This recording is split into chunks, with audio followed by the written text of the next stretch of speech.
আসসালামু আলাইকুম। আজকের এই ভিডিওতে আমি আপনাদের সাথে আলোচনা করব মহিলাদের মাসিক চক্র, ইংরেজিতে যাকে বলে মেনস্ট্রুয়াল সাইকেল। এই মাসিক চক্র সম্পর্কে বিস্তারিত আলোচনা করব। আমার ফেসবুক পেজ এবং ইউটিউব চ্যানেলে এই মেনস্ট্রুয়াল সাইকেল বা মাসিক চক্র নিয়ে বিস্তারিত একটি ভিডিও আপলোড করা আছে। আপনারা চাইলে আমার ফেসবুক পেজ এবং ইউটিউব চ্যানেল থেকে ভিডিওটি দেখে আসতে পারেন।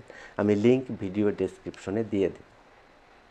আমার ফেসবুক পেজ এবং ইউটিউবের মেনস্ট্রুয়াল সাইকেলের ভিডিওটি মূলত হচ্ছে ফেস ক্যাম একটি ভিডিও, কিন্তু আজকে আমি এই হোয়াইট বোর্ডের চিত্র সহকারে মেনস্ট্রুয়াল সাইকেল সম্পর্কে বিস্তারিত আলোচনা করব এবং সেখানে দেখাবো যে একজন নারীর দেহে মাসিক চক্রের সময় কি পরিবর্তনগুলো লক্ষ্য করা যায় সেই সম্পর্কে বিস্তারিত আলোচনা করব আজকের ভিডিওতে। আশা করি সম্পূর্ণ ভিডিওটি দেখবেন, টেনে টেনে ভিডিও দেখবেন না।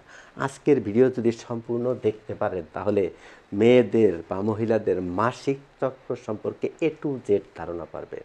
একজন মহিলার মাসিক চক্রের সময় ব্যথা কেন হয় এবং একজন মহিলার বাচ্চা কনসিভ করার পর তার মাসিক কেন হয় না, ইমার্জেন্সি কন্ট্রাসেপটিভ পিলগুলো কোন মেথডে কাজ করে, কোন উপায়ে কাজ করে, এবং কন্ট্রাসেপটিভ পিল বা জন্ম নিরোধক বড়ি এগুলো কোন ওয়েতে কাজ করে, কিভাবে জন্ম নিরোধন করে, সেই বিষয়ে বিস্তারিত আলোচনা করব আজকের ভিডিওটি। আশা করি ভিডিওটি দেখলে উপকৃত হবেন। আসুন তাহলে শুরু করি আজকের ভিডিও। মাসিক চক্র বা মেনস্ট্রুয়াল সাইকেল বুঝতে হলে মহিলাদের ইউটেরাস বা জরায়ু এবং ওভারি বা ডিম্বাশয় সম্পর্কে একটু বেসিক ধারণা থাকতে হবে। এখন মেনস্ট্রুয়াল সাইকেল বা মাসিক চক্র কোথায় সংগঠিত হয়, সেই সংগঠিত হওয়ার জায়গাটা যদি আমরা না চিনি, সেই সম্পর্কে যদি একটু ধারণা না থাকে, তাহলে মেনস্ট্রুয়াল সাইকেল বা মাসিক সম্পর্কে বুঝবো না। এই ঘটনাটা মূলত কোথায় ঘটে? মহিলাদের মাসিক চক্র বা মেনস্ট্রুয়াল সাইকেল মূলত হয় হচ্ছে ইউটেরাস বা জরায়ুর মধ্যে এবং ওভারি বা ডিম্বাশয়ের মধ্যে। এই দুটো জায়গারই মূলত প্রত্যেকটা মেনস্ট্রুয়াল সাইকেলে একটা পরিবর্তন লক্ষ্য করা যায়। তাহলে এই মেনস্ট্রুয়াল সাইকেলে এই ওভারি বা ডিম্বাশয় এবং ইউটেরাস বা জরায়ুর মধ্যে কী ঘটনা ঘটে সেই বিষয়টা দেখব। এখন মেনস্ট্রুয়াল সাইকেল বা মাসিক চক্র, এটার নাম মাসিক চক্র কেন হলো? প্রত্যেক মাসে এটি একটা চক্রাকারে আসে, এই কারণে এর নাম হচ্ছে মেনস্ট্রুয়াল সাইকেল বা মাসিক চক্র। আসলে কি ঘটনা হয় এই মাসিক চক্রের মধ্যে? মাসিক চক্রের দৈর্ঘ্যটা কি? একজন নারীর দেহে মাসিক চক্র কত দিন ধরে হতে পারে, এটা এক একজনের ক্ষেত্রে এক এক রকম হিসাব। কারো ক্ষেত্রে 21 দিনে, কারো ক্ষেত্রে 24 দিনে, কারো ক্ষেত্রে 28 দিনে, কারো ক্ষেত্রে 35 দিনের হতে পারে। তবে মেনস্ট্রুয়াল সাইকেল বা মাসিক চক্র যেটা হিসাব করে সেটা হচ্ছে এক মাসিক থেকে পরবর্তী মাসিক পর্যন্ত যে ডিউরেশন বা দৈর্ঘ্য, এটাই হচ্ছে মেনস্ট্রুয়াল সাইকেল। অর্থাৎ সহজ করে যদি বলি, প্রথম মাসের মেনস্ট্রুয়াল মাসিকের প্রথম দিন থেকে শুরু করে পরবর্তী মাসিকের প্রথম দিন পর্যন্ত ডিউরেশন বা সময়কাল, এটাকেই মূলত মেনস্ট্রুয়াল সাইকেল বা মাসিক চক্র বলা হয়। তাহলে এখন আমরা ইউটেরাস যেটাকে বাংলায় বলে জরায়ু এবং ওভারি যেটাকে বাংলায় বলে ডিম্বাশয় সম্পর্কে আমরা একটু ধারণা নিই। ইউটেরাস আসলে কি? ইউটেরাস বা জরায়ু আসলে কি?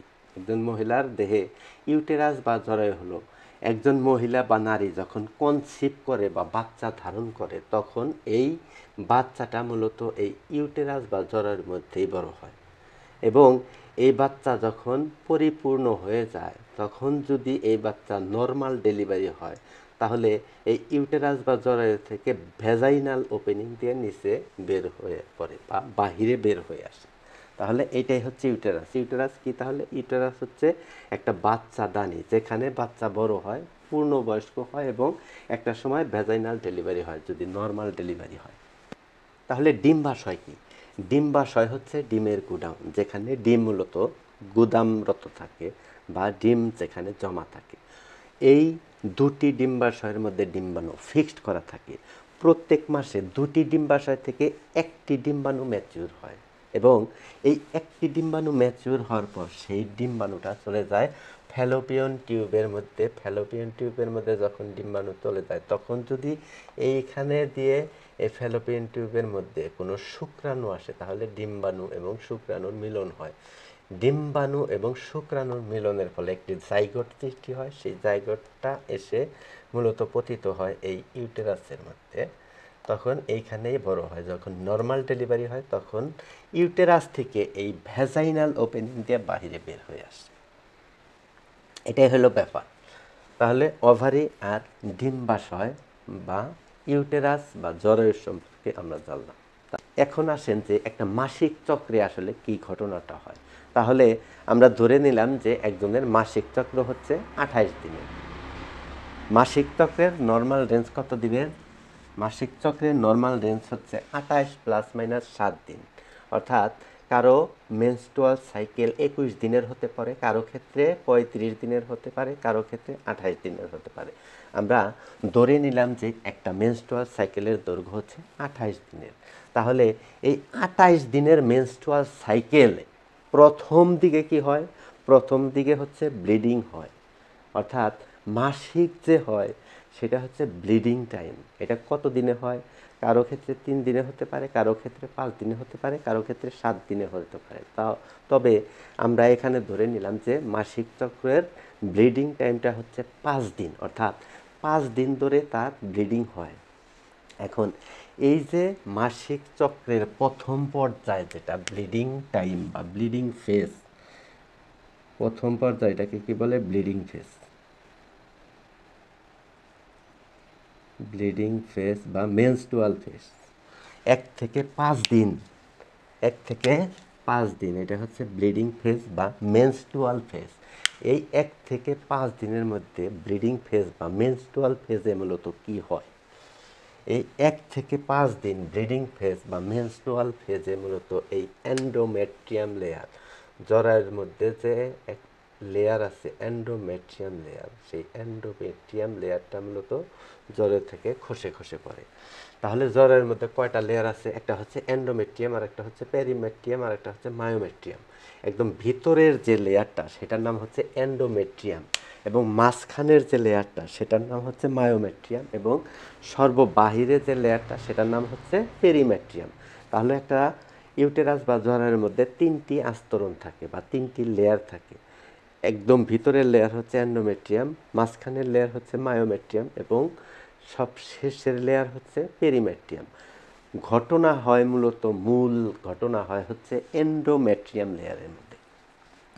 এই যে এন্ডোমেট্রিয়াম লেয়ারটা একদম ভিতরের লেয়ার যেটা, সেই লেয়ারটা মূলত এই ব্লিডিং টাইমে 5 দিন এই লেয়ারটা মূলত খসে খসে এই ভ্যাজাইনাল ওপেনিং দিয়ে বাইরে বের হয়ে আসে। এই যে এন্ডোমেট্রিয়াম লেয়ারটা খসে খসে পড়লো 3 দিন বা 5 দিন ধরে, এই খসে খসে পড়ার সময় এখান থেকে একটা কেমিক্যাল সিক্রেশন হয়। এই কেমিক্যাল সিক্রেশন হয় বলেই মহিলাদের মেনস্ট্রুয়াল সাইকেলের সময় বা মাসিক চক্রের প্রথম ফেজ যে ব্লিডিং ফেজ, তখন ব্যথা হয়, অতিরিক্ত ব্যথা হয় বা তীব্র ব্যথা হয়। তাহলে 1 থেকে 5 দিন আমার ব্লিডিং টাইম বা মেনস্ট্রুয়াল টাইম বা ব্লিডিং ফেজ বা মেনস্ট্রুয়াল ফেজটা শেষ হয়ে গেল। কি হলো? এন্ডোমেট্রিয়াম লেয়ারটা 5 দিন ধরে ছিঁড়ে ছিঁড়ে পড়ে গেল ভ্যাজাইনাল ওপেনিং দিয়ে।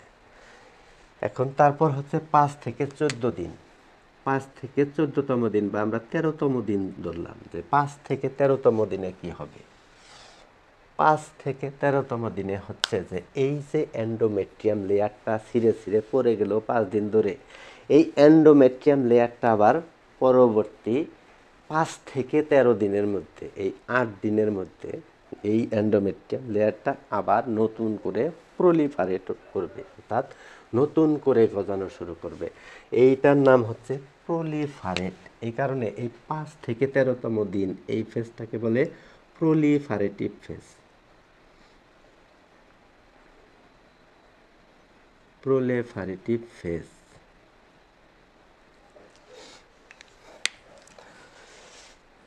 তাহলে 5 থেকে 13তম দিনে কি হলো? আমার এই এন্ডোমেট্রিয়াম লেয়ারটা আবার পুনরায় গজানো শুরু করলো বা প্রলিফারেট হতে শুরু করলো। এইটা হয় হচ্ছে মূলত ইউটেরাস বা জরায়ুর মধ্যে। তাহলে এই ওভারি বা ডিম্বাশয়ের মধ্যে তখন কি হয়?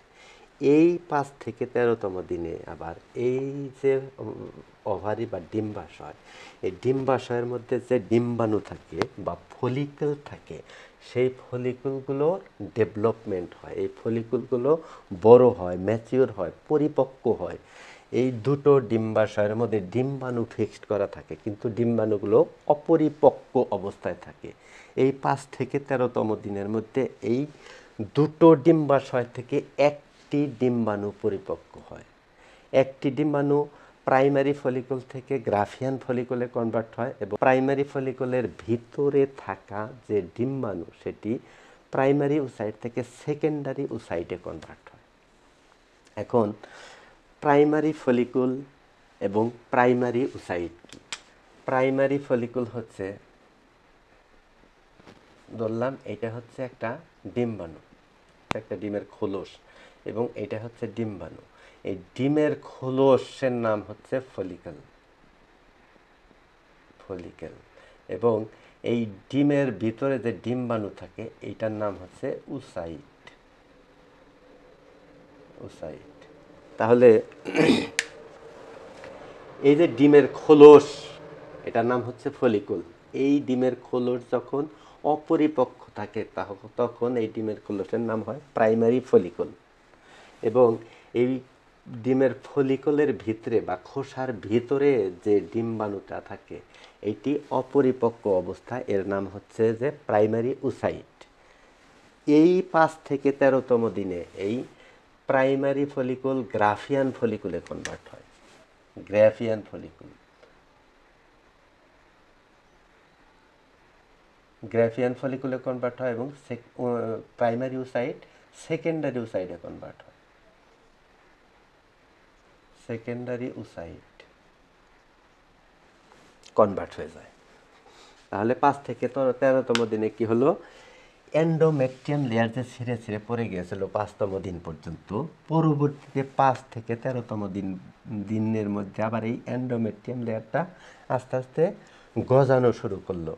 আর এদিকে ডিম্বাশয়ের মধ্যে কি হলো, ফলিকুলগুলো বড় হতে থাকলো, ফলিকুলগুলো ডেভেলপ হতে থাকলো। এই কারণে এই ফলিকুলের ডেভেলপের কারণে এই ফেজের নাম হয় ফলিকুলার ডেভেলপমেন্ট ফেজ, ফলিকুলার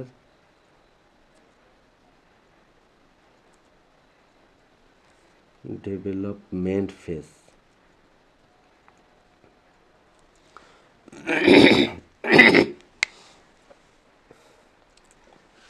তাহলে 5 থেকে 13তম দিনে আমার কি ঘটলো, এই জরায়ুর মধ্যে প্রলিফারেট হলো, নতুন করে গজালো, এই কারণে এটার নাম হচ্ছে প্রলিফারেটিভ ফেজ। এবং ডিম্বাশয়ের মধ্যে ফলিকুলার ডেভেলপমেন্ট হলো, এই কারণে এটার নাম হচ্ছে ফলিকুলার ডেভেলপমেন্ট ফেজ। তাহলে এই 5 থেকে 13তম দিনের নাম হচ্ছে প্রলিফারেটিভ ফেজ অথবা ফলিকুলার ডেভেলপমেন্ট ফেজ। তাহলে 13তম দিন পর্যন্ত কি হলো, ফলিকুলার ডেভেলপমেন্ট হলো এবং এন্ডোমেট্রিয়াম লেয়ারের প্রলিফারেট হলো। এখন আমরা চলে গেলাম 14তম দিনে। এখন 13তম দিন পর্যন্ত কি হয়েছিল, একটা প্রাইমারি ফলিকুল গ্রাফিয়ান ফলিকুলে কনভার্ট হয়েছিল এবং প্রাইমারি ওসাইট সেকেন্ডারি ওসাইটে কনভার্ট হয়েছিল, অর্থাৎ একটা ডিম্বাণু পুরোপুরি ম্যাচিউর হয়ে গেছে। এখন এই 14তম দিনে কি হবে, 14তম দিন হচ্ছে একজন মহিলা বা একজন নারীর জন্য সবচাইতে গুরুত্বপূর্ণ একটি দিন। কারণ এই দিনে কি হয়, এই দিনেই ওভুলেশন বা ডিম্বস্ফোটন হয়। কিভাবে ডিম্বস্ফোটন হয়, এই যে ফলিকুল গ্রাফিয়ান ফলিকুলে কনভার্ট হয়ে গেছে, প্রাইমারি ওসাইট সেকেন্ডারি ওসাইটে কনভার্ট হয়ে গেছে, এরা পরিপক্ক হয়ে গেছে একদম। এই ফলিকুল খোলসের ভিতরে থাকা যে ডিম্বাণুটা এটা পুরোপুরি একটা পরিপক্ক হয়ে গেছে। তখন এই 14তম দিনে হচ্ছে যে গ্রাফিয়ান ফলিকুলকে ফাটিয়ে, গ্রাফিয়ান ফলিকুলের ভিতর থেকে এই সেকেন্ডারি ওসাইট ডিম্বাশয়কে ফাটিয়ে এই ফ্যালোপিয়ান টিউবের মধ্যে আসে। তাহলে এইখানে যদি আমি একটা পরিপক্ক ডিম্বাণু আঁকাই, যে এইটা হচ্ছে গ্রাফিয়ান ফলিকুল, এটার ভিতরে আছে হচ্ছে secondary oocyte, secondary oocyte Graafian ফলিকুলকে ফাটিয়ে এই ডিম্বাশয়কে ফাটিয়ে চলে গেল এই ফ্যালোপিয়ান টিউবের মধ্যে। ফ্যালোপিয়ান টিউবের মূলত কোথায় যায়? ফ্যালোপিয়ান টিউবের মূলত অ্যাম্পুলা রিজিয়নে যায়, অ্যাম্পুলা অংশে যায় বা অ্যাম্পুলা নামক একটি জায়গায় যায়। তাহলে এই 14তম দিনে গ্রাফিয়ান ফলিকুল এর ভিতর থেকে সেকেন্ডারি ওসাইট গ্রাফিয়ান ফলিকুলকে ফাটিয়ে এই ফ্যালোপিয়ান টিউবের মধ্যে আসলো এবং এখানে কি করলো? একটা শুক্রাণুর জন্য অপেক্ষা করলো। এই যে সেকেন্ডারি ওসাইট বা ডিম্বাণু এই ফ্যালোপিয়ান টিউবের অ্যাম্পুলারি রিজিয়নে কতক্ষণ অবস্থান করবে? 24 থেকে 48 ঘন্টা অপেক্ষা করবে। কার জন্য? একটা শুক্রাণুর জন্য। যদি এই 24 থেকে 48 ঘন্টার মধ্যে এই নারীর সাথে কোনো পুরুষ ইন্টারকোর্স করে বা দৈহিক সঙ্গম করে বা যৌন সঙ্গম করে এবং সেই যৌন সঙ্গমের ফলে যদি এই ভ্যাজাইনাল ওপেনিং দিয়ে শুক্রাণু যদি এই ফ্যালোপিয়ান টিউবের অ্যাম্পুলারি রিজিয়নে আসে, তাহলে এই শুক্রাণু এবং এই ডিম্বাণুর সাথে মিলন হয়। এই শুক্রাণু এবং ডিম্বাণুর সাথে মিলন হলেই একটা জাইগোটের সৃষ্টি হয়। এই জাইগোটের সৃষ্টি হলে এই জাইগোটটা এসে এই এন্ডোমেট্রিয়াম লেয়ারের উপর পতিত হয়, এখানে পতিত হয় এবং এখান থেকেই মূলত একটা বাচ্চার তৈরি হয়। সেটা আস্তে আস্তে ধীরে ধীরে বড় হয়ে যায় এবং যখন নর্মাল ডেলিভারি হয় তখন এই ইউটেরাস দিয়ে বেরিয়ে এসে ভ্যাজাইনাল ওপেনিং দিয়ে বেরিয়ে বাইরে বেরিয়ে আসে। এইটাই হলো সিস্টেম। তাহলে এখানে কি হলো? ওভুলেশন হলো। ওভুলেশন হওয়ার পরে 24 থেকে 48 ঘন্টা এই ডিম্বাণু এখানে অপেক্ষা করবে। এই 24 থেকে 48 ঘন্টার মধ্যে যদি কোনো পুরুষের সাথে ওই নারীর ইন্টারকোর্স হয় তাহলেই শুধু কনসিভ করবে বা গর্ভধারণ করবে।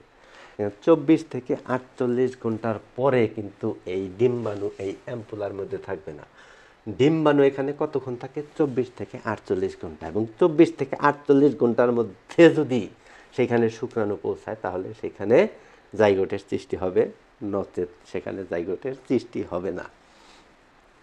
তাই ওভুলেশন ছাড়া কোনো দিন বাচ্চা হওয়া সম্ভব না। এই 14তম দিন হচ্ছে একজন নারীর জন্য সবচাইতে গুরুত্বপূর্ণ একটি দিন। ওভুলেশন যদি না হয় কোনো নারীর, তাহলে কোনো দিন তার বাচ্চা হওয়া সম্ভব না। এবং ওভুলেশন ছাড়া শুক্রাণু যতই ফ্যালোপিয়ান টিউবের অ্যাম্পুলারি রিজনে যাক কখনো বাচ্চা হবে না, কারণ শুক্রাণুর সাথে ডিম্বাণুর সাথে মিলন হলেই একমাত্র বাচ্চা হবে। কাজেই ওভুলেশন ছাড়া কোনো দিন বাচ্চা হওয়া সম্ভব না। তাহলে ওভুলেশন ধরলাম হয়ে গেল, ওভুলেশন হয়ে গেল, এখানে এসে পতিত হলো। এই যে ওভুলেশন হওয়ার পরে এইখানে যে ডিম্বাণু এবং শুক্রাণুর মিলন হলো, এই মিলন হয়ে যে ডিম্বাণু আর শুক্রাণুর জাইগোট সৃষ্টি করলো, এই মিলন হওয়াকে বলে ফার্টিলাইজেশন। ফার্টিলাইজেশন বা বাংলায় বলে নিষেক। আর এই ফার্টিলাইজেশন হওয়ার পর যে এন্ডোমেট্রিয়াম লেয়ারের মধ্যে এসে বসে পড়ল, এটাকে বলে ইমপ্লান্টেশন।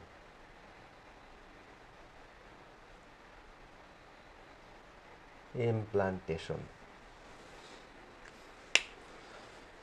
আর যদি কোনো কারণে এখানে কোনো শুক্রাণু না যায় তাহলে কি করে? ডিম্বাণু 24 থেকে 48 ঘন্টা অ্যাম্পুলারি রিজিয়নে থাকে, তারপর এন্ডোমেট্রিয়াম লেয়ারের যে কোনো জায়গায় সে অবস্থান নেয় ডিম্বাণু, এবং পরবর্তী মাসিকের সময় ভ্যাজাইনাল ওপেনিং দিয়ে বের হয়ে যায়। তাহলে 13তম দিনের পরে 14তম দিনে কি হলো? আমার ওভিউলেশন হলো। ওভিউলেশন বা বাংলায় বলে ডিম্বস্ফোটন বা ডিম্বপাত। ওভুলেশন হয়ে গেল। তাহলে তারপর 14 দিনের পর, 14 দিন থেকে পরবর্তী মাসিকের আগ পর্যন্ত এই যে গ্রাফিয়ান ফলিকুল ফাটিয়ে সেকেন্ডারি ওসাইট চলে গেল, এখানে কি রইল? শুধু গ্রাফিয়ান ফলিকুলটা পড়ে রইল। গ্রাফিয়ান ফলিকুল, গ্রাফিয়ান ফলিকুলটা যে শুধু পড়ে রইল, এই গ্রাফিয়ান ফলিকুলটা তখন কনভার্ট হয়ে যায়। কনভার্ট হয়ে কিসে পরিণত হয়? কর্পাস লুটিয়ামে পরিণত হয়ে যায়। Corpus luteum. এই গ্রাফিয়ান ফলিকুলটা তখন কর্পাস লুটিয়ামে কনভার্ট হয়ে যায়। যখনই সে কর্পাস লুটিয়ামে কনভার্ট হয়ে যায় তখন কর্পাস লুটিয়াম থেকে একটা হরমোন সিক্রেশন হয়, সেই হরমোনের নাম হচ্ছে প্রোজেস্টেরন। প্রোজেস্টেরন যখনই কর্পাস লুটিয়ামটা কনভার্ট হয়ে গেল, অর্থাৎ গ্রাফিয়ান ফলিকুল কর্পাস লুটিয়ামে কনভার্ট হয়ে গেল, তখন কর্পাস লুটিয়াম থেকে একটা হরমোন সিক্রেশন হয়, সেটার নাম হচ্ছে প্রোজেস্টেরন হরমোন। তখন প্রোজেস্টেরন হরমোন কি করে? প্রোজেস্টেরন হরমোনটা আবার এই এন্ডোমেট্রিয়াম লেয়ারকে পুনরায় প্রলিফারেট করে, একদম মোটা করে তোলে, এই এন্ডোমেট্রিয়াম লেয়ারটাকে একদম পুরো করে তোলে। এই কর্পাস লুটিয়াম পরবর্তী 14তম দিন থেকে মাসিকের আগের দিন পর্যন্ত এই তার ভিতর থেকে এই প্রোজেস্টেরন হরমোন সিক্রেশন করে, এবং প্রোজেস্টেরন হরমোন মূলত এই এন্ডোমেট্রিয়াম লেয়ারটাকে পুরোপুরি স্ট্যাবিলাইজ করে বা পরিপক্ক করে তোলে। কিসের জন্য?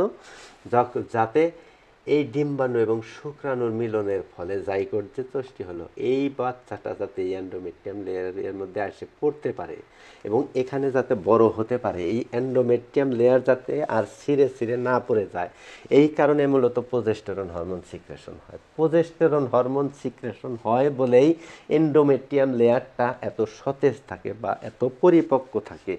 মূলত এই এন্ডোমেট্রিয়াম লেয়ারটার পরিপক্কতা একদম পরিপক্ক করে হচ্ছে প্রোজেস্টেরন হরমোন। এই কারণে একজন বাচ্চা কনসিভ করার পর আর মাসিক হয় না। মাসিক না হওয়ার একটাই কারণ যে কর্পাস লুটিয়াম থেকে প্রোজেস্টেরন হরমোন সিক্রেশন হয়, এবং প্রোজেস্টেরন হরমোন মূলত এন্ডোমেট্রিয়াম লেয়ারটাকে স্টেবিলাইজ করে, পরিপক্ক করে বা শক্তিশালী করে গড়ে তোলে। কিসের জন্য? এইখানে যাতে বাচ্চাটা বড় হতে পারে। যদি বাচ্চা কনসিভ করে তাহলে এই কর্পাস লুটিয়াম সারাটা প্রেগনেন্সি জুড়েই প্রোজেস্টেরন হরমোন সিক্রেশন করে। এক সময় এই কর্পাস লুটিয়ামটা ডিজেনারেট হয়ে যায়, সেখানে তখন এখানে আবার কি প্লাসেন্টা তৈরি হয়। প্লাসেন্টার থেকে তখন প্রোজেস্টেরন হরমোন এবং ইস্ট্রোজেন পরিমাণে কিছু কম হয়ে সিক্রেশন হয়। তাহলে এই যে পরবর্তী 14 থেকে 28তম দিন, এই 14 থেকে 28তম দিন মূলত কাজ করে হচ্ছে এই কর্পাস লুটিয়াম। কর্পাস লুটিয়ামের নাম অনুসারে এই ফেজের নাম হচ্ছে লিউটিয়াল ফেজ। Luteal phase. এবং কর্পাস লুটিয়াম থেকে কি সিক্রেশন হয়? প্রোজেস্টেরন সিক্রেশন হয়, এবং এই সিক্রেশনের কারণে এটাকে সিক্রেটরি ফেজও বলা হয়। Secretory phase. তাহলে কি হলো যে 14 থেকে পরবর্তী 28তম দিন হচ্ছে এই কর্পাস লুটিয়াম থেকে কি হরমোন সিক্রেশন হয়? প্রোজেস্টেরন হরমোন সিক্রেশন হয়। এই কর্পাস লুটিয়ামের নাম অনুসারে সেই ফেজটাকে বলে লিউটিয়াল ফেজ বা সিক্রেটরি ফেজ। তার ভিতর থেকে একটা সিক্রেশন হয়, প্রোজেস্টেরন হরমোন সিক্রেশন হয়। এই সিক্রেশনের কারণে সেটার নাম হচ্ছে সিক্রেটরি ফেজও বলা হয়। তাহলে প্রথম হচ্ছে ব্লিডিং ফেজ, 1 থেকে 5 দিন এন্ডোমেট্রিয়াম লেয়ারটা ছিঁড়ে যায়। তারপরে হচ্ছে 5 থেকে 13 দিন আবার এই এন্ডোমেট্রিয়াম লেয়ারটা আস্তে আস্তে প্রলিফারেট হয়, কিন্তু পুরোপুরি স্টেবল হয় না। তারপর 14 দিনে কি হয়? ওভুলেশন হয়ে যায়, অর্থাৎ ডিম্বস্ফোটন হয়, ডিম্বপাত হয়। তারপর 14 থেকে পরবর্তী 28 দিন হচ্ছে যে গ্রাফিয়ান ফলিকুলটা থাকে, সেই গ্রাফিয়ান ফলিকুলটা কর্পাস লুটিয়ামে কনভার্ট হয়ে যায়, এবং কর্পাস লুটিয়াম থেকে তখন একটা হরমোন সৃষ্টি হয়, সেটার নাম হচ্ছে প্রোজেস্টেরন। এই প্রোজেস্টেরন হরমোনটাই মূলত এই এন্ডোমেট্রিয়াম লেয়ারকে পুরোপুরি স্টেবল করে বাচ্চা সেইখানে ধরার জন্য বা পতিত হওয়ার জন্য। এখন যদি বাচ্চা ধরলো, এন্ডোমেট্রিয়াম লেয়ারটা গজাইলো বা পুরোপুরি স্টেবল হলো, এখন যদি কোনো কারণে এখানে বাচ্চা না ধরে তাহলে কি হবে? যদি কোনো কারণে বাচ্চা না ধরে তাহলে ওই যে কর্পাস লুটিয়াম যেটা তৈরি হয়েছে, যেখান থেকে প্রোজেস্টেরন হরমোন সিক্রেশন হয়েছে, এইটা মূলত 26 থেকে 27তম দিনে গিয়ে কর্পাস লুটিয়াম ডিজেনারেট হয়ে যায়, অর্থাৎ কর্পাস লুটিয়ামটা নষ্ট হয়ে যায়। এখন কর্পাস লুটিয়ামটা যখন নষ্ট হয়ে যায় তখন কর্পাস লুটিয়ামের থেকে কি হরমোন সিক্রেশন হচ্ছিল? প্রোজেস্টেরন হরমোন সিক্রেশন হচ্ছিল। প্রোজেস্টেরন হরমোন আবার কি করছিল? এন্ডোমেট্রিয়াম লেয়ারটাকে স্টেবিলাইজ করতেছিল, শক্তিশালী করতেছিল, যাতে বাচ্চা এখানে এসে পতিত হতে পারে। 26 থেকে 27তম দিনে গিয়ে কর্পাস লুটিয়ামটা ডিজেনারেট হয়ে যায় বা নষ্ট হয়ে যায়। তাহলে কর্পাস লুটিয়াম থেকে প্রজেস্টেরন হরমোন সিক্রেশন বন্ধ হয়ে যায়। আর প্রজেস্টেরন হরমোনই মূলত এই এন্ডোমেট্রিয়াম লেয়ারটাকে স্টেবিলাইজ করে। তখন প্রজেস্টেরন যখন সিক্রেশন বন্ধ হয়ে যায়, তখন এই এন্ডোমেট্রিয়াম লেয়ারটা আস্তে আস্তে ছিঁড়ে আবার ভ্যাজাইনাল ওপেনিং দিয়ে বের হয়ে যায়। অর্থাৎ একটা সাইকেল শেষ হয়ে গেল, আবার পরবর্তী সাইকেলের ব্লিডিং ফেজ বা মেনস্ট্রুয়াল ফেজটা শুরু হয়ে গেল। এটাই হচ্ছে মূলত মাসিক চক্র বা মেনস্ট্রুয়াল সাইকেল। এখন ঘটনা হলো যে এই যে ব্লিডিং হয়ে গেল 5 দিন, এন্ডোমেট্রিয়াম লেয়ার ছিঁড়ে ছিঁড়ে পড়ে গেল, 5 দিনের পরে যে আবার এই এন্ডোমেট্রিয়াম লেয়ারটা প্রলিফারেট হলো আর এখানে যে ফলিকুলার ডেভেলপমেন্ট হলো, এই কাজটা কে করলো? এই কাজটা কিভাবে সম্ভব হলো? এই কাজটা হচ্ছে যে আমাদের মাথার মধ্যে একটা গ্রন্থি আছে, যেটার নাম হচ্ছে পিটুইটারি গ্রন্থি। পিটুইটারি গ্রন্থি, পিটুইটারি গ্ল্যান্ড।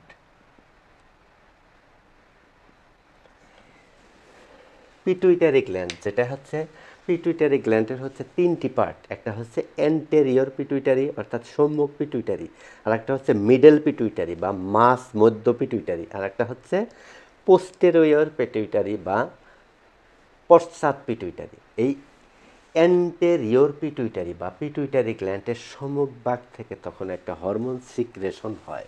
এই পিটুইটারি গ্ল্যান্ড একটা হরমোন সিক্রেশন করে, সেই হরমোনের নাম হচ্ছে FSH hormone, follicle stimulating hormone. এই ফলিকুল স্টিমুলেটিং হরমোন মূলত এই ওভারি বা ডিম্বাশয়ের মধ্যে সিক্রেশন হয়। তখন এই ডিম্বাণুগুলো স্টিমুলেট হয়, ফলিকুল স্টিমুলেটিং হরমোন, অর্থাৎ এই ফলিকুল স্টিমুলেট হরমোনটা এসে এই ফলিকুলগুলোকে স্টিমুলেট করে, উদ্দীপনা জাগায়। এই উদ্দীপনা জাগানোর ফলে এই ফলিকুলগুলো বড় হয়। মূলত প্রাইমারি ফলিকুল গ্রাফিয়ান ফলিকুলে কনভার্ট হয় এবং প্রাইমারি সাইট সেকেন্ডারি সাইটে কনভার্ট হয়। কে করলো? Follicle stimulating hormone. কোথা থেকে আসলো? মাথার পিটুইটারি গ্ল্যান্ড থেকে, অ্যান্টেরিয়র পিটুইটারি থেকে আসলো। এখন এই যে ফলিকুলগুলা বড় হলো, এই ফলিকুলগুলা বড় হওয়ার সাথে সাথে আবার এই ফলিকুল থেকে একটা হরমোন সিক্রেশন হলো, সেটার নাম হচ্ছে ইস্ট্রোজেন হরমোন। এই ফলিকুল থেকে কি হরমোন সিক্রেশন হলো? ইস্ট্রোজেন হরমোন সিক্রেশন হলো, ইস্ট্রোজেন হরমোন। এই ইস্ট্রোজেন হরমোন কি করলো? এই ইস্ট্রোজেন হরমোন গিয়ে মূলত এই এন্ডোমেট্রিয়াম লেয়ারের প্রলিফারেট করলো, অর্থাৎ এন্ডোমেট্রিয়াম লেয়ারটাকে নতুন করে গঠনের কাজে সাহায্য করলো। তাহলে এইটা হচ্ছে মূলত ব্যাপার, যে মাথার থেকে পিটুইটারি গ্ল্যান্ডের থেকে একটা হরমোন সিক্রেশন হলো, সেটার নাম হচ্ছে follicle stimulating hormone. Follicle stimulating hormone এসে ফলিকুলকে স্টিমুলেট করলো, ফলিকুল উদ্দীপিত হলো এবং ফলিকুল বড় হতে থাকলো, এবং ফলিকুল বড় হওয়ার সাথে সাথে এই ফলিকুলের ভিতর থেকে একটা হরমোন সিক্রেশন হলো, যেটার নাম হচ্ছে ইস্ট্রোজেন। এই ইস্ট্রোজেনটা মূলত গিয়ে এন্ডোমেট্রিয়াম লেয়ারে প্রলিফারেট করলো। এটা হচ্ছে 5 থেকে 13তম দিনে। এখন 5 থেকে 13তম দিনে ফলিকুল স্টিমুলেটিং হরমোন আসলো, ফলিকুলগুলোকে স্টিমুলেট করলো, তারপর ফলিকুল বড় হলো, সেখান থেকে ইস্ট্রোজেন হরমোন তৈরি হলো, ইস্ট্রোজেন গিয়ে আবার এন্ডোমেট্রিয়াম লেয়ারকে প্রলিফারেট করলো। এখন 13তম দিনের পরে যে 14তম দিনে ওভুলেশনটা হলো, গ্রাফিয়ান ফলিকুল ফাটিয়ে যে সেকেন্ডারি সাইড বের হয়, এই ঘটনাটা কিভাবে হয়? এই ব্যাপারটা দেখেন, এইটা আবার কিভাবে হয়? এই যে 13তম দিনে গিয়ে এই ফলিকুলের ভিতর থেকে ইস্ট্রোজেনের মাত্রাটা অতিরিক্ত পরিমাণে সিক্রেশন হয়। এই ফলিকুল অতিরিক্ত পরিমাণে ইস্ট্রোজেন সিক্রেশন করে তাদের ভিতরে থেকে। এই অতিরিক্ত ইস্ট্রোজেন সিক্রেশনের ফলে পিটুইটারি গ্ল্যান্ডকে আবার এই ইস্ট্রোজেন গিয়ে একটা মেসেজ পাঠায়। কি মেসেজ পাঠায়? যে এই ডিম্বাশয়ের মধ্যে ফলিকুল পর্যাপ্ত পরিমাণে বড় হয়ে গেছে। একটা ফলিকুল কতটুকু বড় হলে সে ডিম্বস্ফোটন হয় বা ওভুলেশন করতে পারে? একটা ফলিকুল যখন 18 থেকে 20 মিলিমিটার হয়, 18 থেকে 20 মিলিমিটার যখন একটা ফলিকুলের আয়তন হয় তখনই হচ্ছে যে একটা ফলিকুল ডিম্বস্ফোটন হতে পারে, অর্থাৎ ওভুলেশন হতে পারে। তাহলে তখন এই 13তম দিনে ওভারির ফলিকল থেকে ইস্ট্রোজেনের পরিমাণ কি একটা নর্মাল লেভেলের চাইতে বেশি পর্যায়ে উঠে যায়। তখন এই ইস্ট্রোজেনের বেশি সিক্রেশনের কারণে পিটুইটারি গ্ল্যান্ডকে তখন এই ফলিকুলগুলো সংবাদ পাঠায় যে আমরা এখানে পর্যাপ্ত পরিমাণে বড় হয়ে গেছি, আমাদের আর এই ওভারি বা ডিম্বাশয়ের মধ্যে জায়গা হচ্ছে না, এখন আমাদেরকে এখান থেকে বের করার চেষ্টা করো বা বের করার জন্য তুমি প্রয়োজনীয় ব্যবস্থা করো। এই মেসেজটা যখন পিটুইটারি গ্ল্যান্ড পায়, এন্টেরিয়র পিটুইটারি, তখন পিটুইটারি গ্ল্যান্ড আবার আরেকটা হরমোন সিক্রেশন করে। সেই হরমোনের নাম হচ্ছে LH hormone, luteinising hormone. Luteinising hormone. তাহলে কি করে পিটুইটারি গ্ল্যান্ড তখন আবার লিউটিনাইজিং হরমোন পাঠায়, এবং এই লিউটিনাইজিং হরমোনটা এরকমভাবে পাঠায় কিভাবে, যে বন্যার পানি যখন আসে, যখন স্রোত আসে, এই স্রোতের মতো করে লিউটিনাইজিং হরমোনটা পাঠায়, যেটাকে বলে LH সার্স। LH এর একটা স্রোত আসে, সার্স আসে। এই LH এর সার্স আসার কারণেই মূলত এই গ্রাফিয়ান ফলিকুলকে ফাটিয়ে, এই ডিম্বাশয়কে ফাটিয়ে তার ভিতর থেকে সেকেন্ডারি সাইট এই ফ্যালোপিয়ান টিউবের মধ্যে যাওয়ার মতো ক্ষমতা রাখে। কার কারণে? LH বা লিউটিনাইজিং হরমোনের কারণে। এই লিউটিনাইজিং হরমোনের কারণে মূলত এই গ্রাফিয়ান ফলিকুলকে ফাটিয়ে সেকেন্ডারি সাইট ফ্যালোপিয়ান টিউবের মধ্যে যেতে পারে। তাহলে কোন হরমোন করলো? লিউটিনাইজিং হরমোন মূলত ওভুলেশনের কাজে সাহায্য করে। হ্যাঁ, যখনই ওভুলেশন হয়ে গেল তখন গ্রাফিয়ান ফলিকুল একা পড়ে রইল। গ্রাফিয়ান ফলিকুল আবার কনভার্ট হয়ে গেল কিসে? কর্পাস লুটিয়ামে।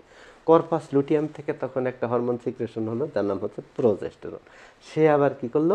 এন্ডোমেট্রিয়াম লেয়ারকে পুরোপুরি শক্ত করলো। ইস্ট্রোজেন কিছু শক্ত করে এবং প্রোজেস্টেরন পরে এসে পুরোপুরি শক্ত করে, এমনভাবে শক্ত করে যাতে একটা ভ্রূণ বা এমব্রায়ো জাইগোট হওয়ার পর সেখানে পতিত হতে পারে, ইমপ্লান্টেশন হতে পারে এবং সেখানে যাতে বড় হতে পারে, এইরকম পরিবেশ করে গড়ে তোলে এন্ডোমেট্রিয়াম লেয়ারের কে প্রোজেস্টেরন হরমোন। এখন যদি সেইখানে বাচ্চা কনসিভ না হয়, অর্থাৎ যদি 14তম দিনের পরে, 14তম দিন থেকে 28 দিন পর্যন্ত কি হলো, যে কর্পাস লুটিয়াম থেকে প্রোজেস্টেরন হরমোন আসলো, প্রোজেস্টেরনটা এন্ডোমেট্রিয়াম লেয়ারকে স্টেবিলাইজ করলো।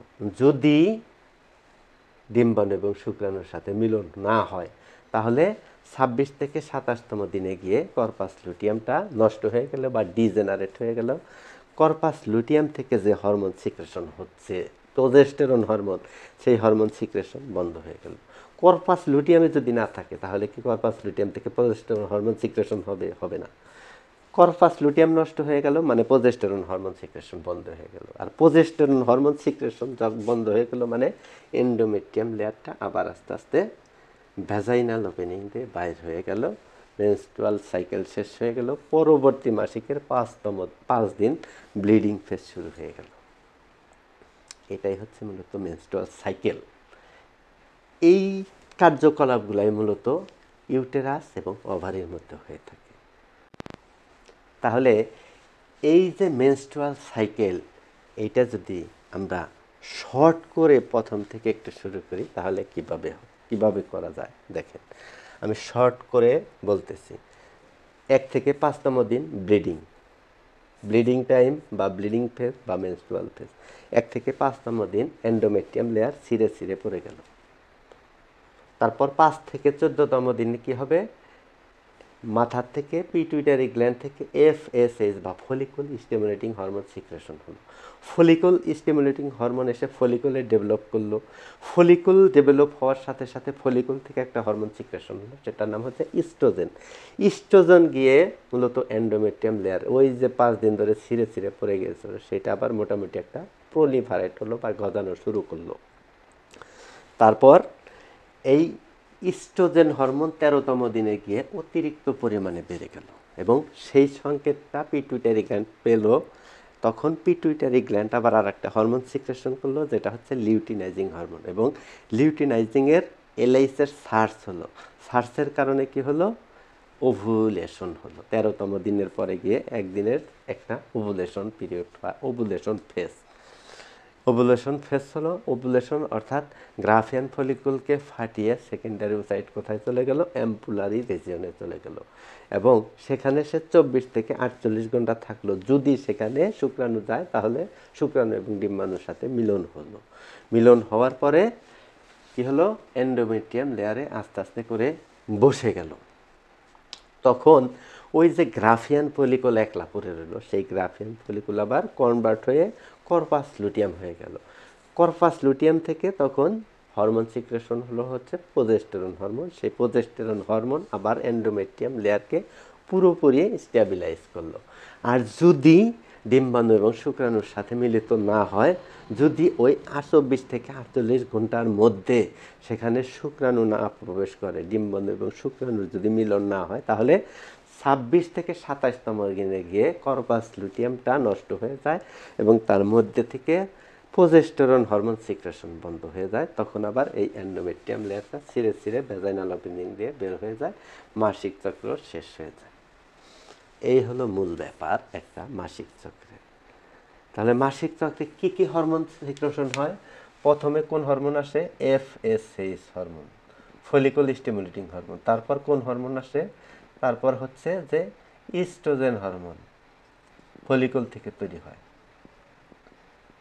তারপরে কোন হরমোন আছে?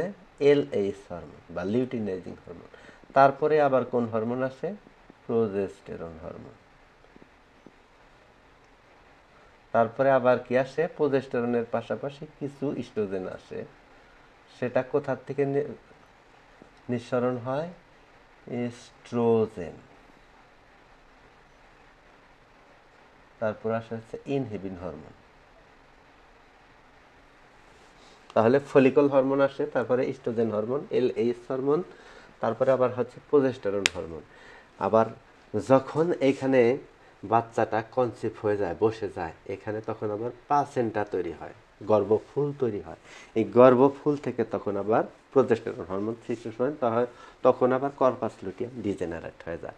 তখন এই প্লাসেন্টা থেকে প্রোজেস্টেরন হরমোন তৈরি হয় এবং কিছু ইস্ট্রোজেন হরমোনও তৈরি হয়। এখন কিছু প্রশ্নের উত্তর দিই, যে এই যে মেনস্ট্রুয়াল সাইকেল বা মাসিক চক্র হলো, এখানে এই যে 5তম দিন ধরে, প্রথম 5 দিন, 1 থেকে 5 দিন ধরে যে এন্ডোমেট্রিয়াম লেয়ারটা ছিঁড়ে ছিঁড়ে পড়ে গেল, এই ছিঁড়ে পড়ার সময় এখান থেকে একটা কেমিক্যাল সিক্রেশন হয়, একটা হরমোন সিক্রেশন হয়, যেটার নাম হচ্ছে প্রোস্টাগ্ল্যান্ডিন হরমোন। এবং এই প্রোস্টাগ্ল্যান্ডিন হরমোনের কারণে হচ্ছে মাসিকের সময় ব্যথা করে। তাহলে এখানে প্রশ্ন হলো যে মাসিকের সময় কি কারণে ব্যথা করে? মাসিকের সময় মূলত ব্যথা করে হচ্ছে যে প্রোস্টাগ্ল্যান্ডিন হরমোন সিক্রেশনের কারণে।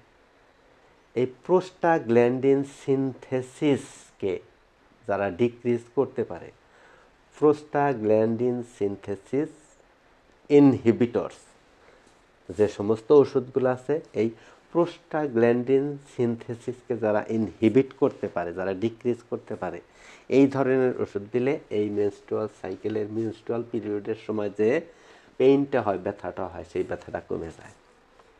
মূলত ব্যথা হয় হলো প্রোস্টাগ্ল্যান্ডিনের কারণে। তাহলে ওভুলেশনের আগে বাচ্চা কনসিভ হয় না কেন? দ্বিতীয় কোশ্চেন। ওভুলেশনের আগে বাচ্চা কনসিভ হয় না, তার একটি কারণ ওভুলেশন হওয়ার পরে ডিম্বাণু এবং শুক্রাণুর মিলন হয়।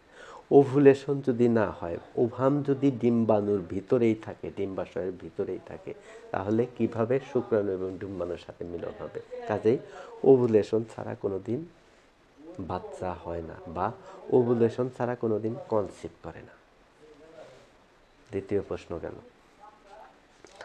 এবার তৃতীয় প্রশ্ন হলো যে বাচ্চা কনসিভ করার পর কেন মাসিক হয় না? একটা বাচ্চা যখন কনসিভ করে গেল, ডিম্বাণু এবং শুক্রাণুর মিলন হয়ে গেল, তারপরে কেন মাসিক হয় না?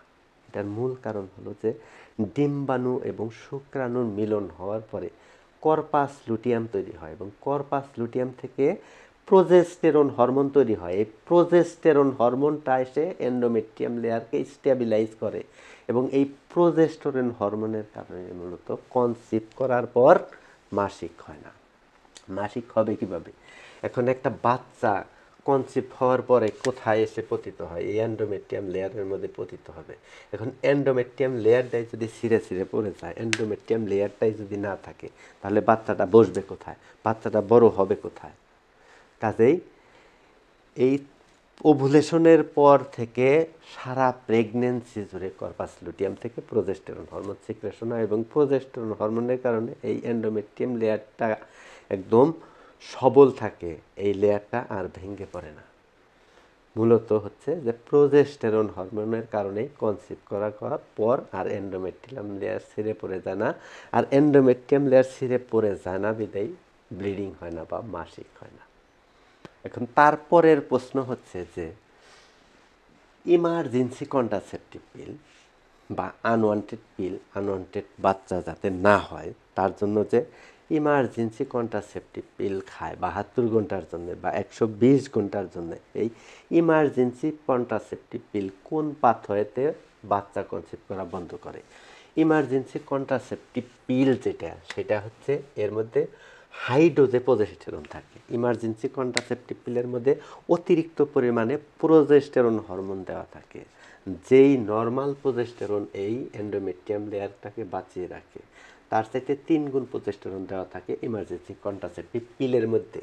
এই অতিরিক্ত প্রোজেস্টেরন হরমোন যখন ভিতরে ঢোকে, যখন এন্ডোমেট্রিয়াম লেয়ারের মধ্যে যায়, তখন এই অতিরিক্ত প্রোজেস্টেরন এন্ডোমেট্রিয়াম লেয়ার সহ্য করতে পারে না, ফলে এই এন্ডোমেট্রিয়াম লেয়ারটা ছিঁড়ে ছিঁড়ে পড়ে যায় এবং সেখানে পড়ে থাকা যে ভ্রূণটা, সেটা নিয়ে এসে বাহির হয়ে যায়।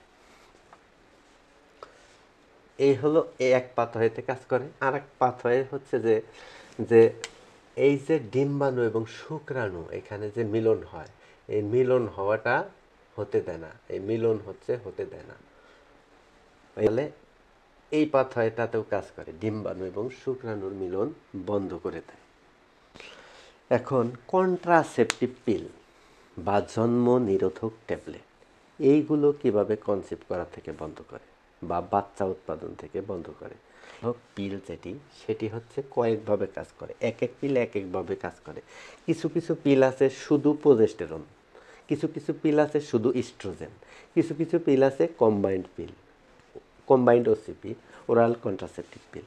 এগুলোর মধ্যে ইস্ট্রোজেনও থাকে এবং প্রোজেস্টেরন থাকে। এক এক পিল এক একভাবে কাজ করে। কিছু পিল হচ্ছে যে এই ডিম্বাণু বা ফলিকুল এগুলো বড় হতে দেয় না।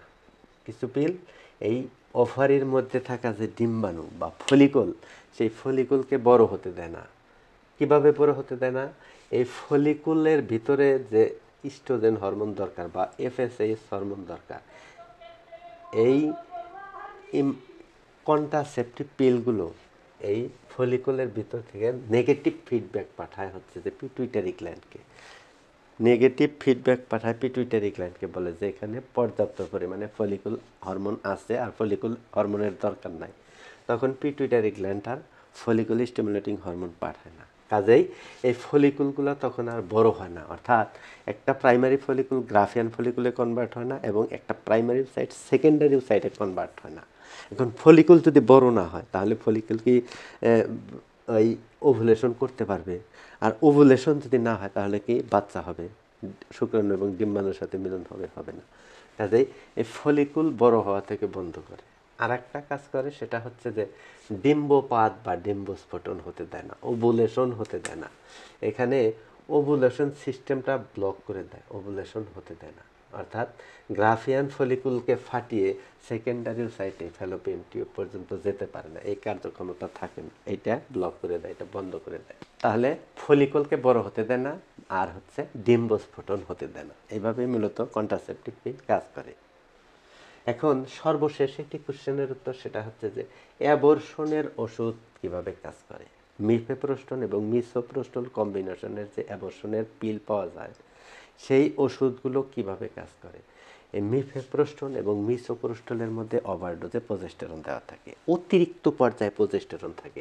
এই অতিরিক্ত প্রজেস্টেরন যখন এই এন্ডোমেট্রিয়াম লেয়ারের মধ্যে প্রবেশ করে, হাইলি ডোজে প্রজেস্টেরন, একটা নর্মাল প্রজেস্টেরনের লেভেল লাগে এই এন্ডোমেট্রিয়াম লেয়ারকে বাঁচিয়ে রাখার জন্য, একটা স্বাভাবিক প্রজেস্টেরন। কিন্তু এখানে যখন অতিরিক্ত স্বাভাবিকের চাইতে অতিরিক্ত মাত্রায় প্রজেস্টেরন আসে, তখন এই এন্ডোমেট্রিয়াম লেয়ার এই অতিরিক্ত প্রজেস্টেরনটাকে সহ্য করতে পারে না। ফলে কি হয়, এই এন্ডোমেট্রিয়াম লেয়ারটা ভঙ্গুর হয়ে যায়, ভেঙে যায় এবং ভ্যাজাইনাল ওপেনিং দিয়ে বের হয়ে আসে। সাথে থাকা যে ভ্রূণটা, সেই ভ্রূণটা নিয়ে বের হয়ে আসে। এখন এই মিফেপ্রোস্টোন এবং মিসোপ্রোস্টোল খাওয়ার একটা নিয়ম আছে, সেটা হচ্ছে এই মিফেপ্রোস্টোন এবং মিসোপ্রোস্টোল খাওয়ার নিয়ম হচ্ছে বাচ্চা কনসিভ করার 63 ডেজ পর্যন্ত, অর্থাৎ 63 দিন পর্যন্ত এই মিফেপ্রোস্টোন এবং মিসোপ্রোস্টোল একটা বাচ্চা অ্যাবর্শন করাতে পারে। এখন যদি এই 63 দিনের পরে খায় বা কোনো কারণে এই মিফেপ্রোস্টোন বা মিসোপ্রোস্টোল যদি বাচ্চা পুরোপুরি না ফেলতে পারে, পুরোপুরি যদি না ভ্যাজাইনাল ওপেনিং দিয়ে না বের হতে পারে, তাহলে এখানে কিছু ফরেন বডি থেকে যায়। ধরলাম এটা হচ্ছে এখানে বসেছিল, এখানে সম্পূর্ণ অংশ নিয়ে বের হয়েছে, কিছু অংশ রয়ে গেছে ফরেন বডি। এই কিছু অংশ ফরেন বডি থাকার কারণে এইখান থেকে পর্যাপ্ত পরিমাণে ব্লিডিং হয়, অর্থাৎ ইউটেরাস বা জরায়ু তখন কন্ট্রাকশন করে এই ফরেন বডিটাকে বের করে দেওয়ার জন্য। কিন্তু যখন এটা বের না হয়, তখন হচ্ছে মূলত ডি অ্যান্ড সি করে, ডাইলেটেশন অ্যান্ড কিউরেটেস। তাহলে এই মিফেপ্রোস্টোন এবং মিসোপ্রোস্টোল হচ্ছে কি করে, এই এন্ডোমেট্রিয়াম লেয়ারটাকে মূলত ছিঁড়ে বের করে দেয় অতিরিক্ত প্রজেস্টেরন থাকার কারণে। তাহলে এই হলো মূলত মেনস্ট্রুয়াল সাইকেল। কি হয়, কি ঘটনা ঘটে, কোন হরমোন আসে, কোথা থেকে আসে, কিভাবে এটার মেকানিজমটা হয়, এটার ফিজিওলজিটা কীভাবে হয়। আশা করি আমি যতটুকু পেরেছি বোঝানোর বুঝিয়েছি। তবে আমার কথাগুলো যদি আপনারা বুঝতে পারেন, তাহলে আমি আশা করি যে মেনস্ট্রুয়াল সাইকেল বা মাসিক চক্র সম্পর্কে আপনাদের আর কোনো দ্বিধাদ্বন্দ্ব থাকবে না।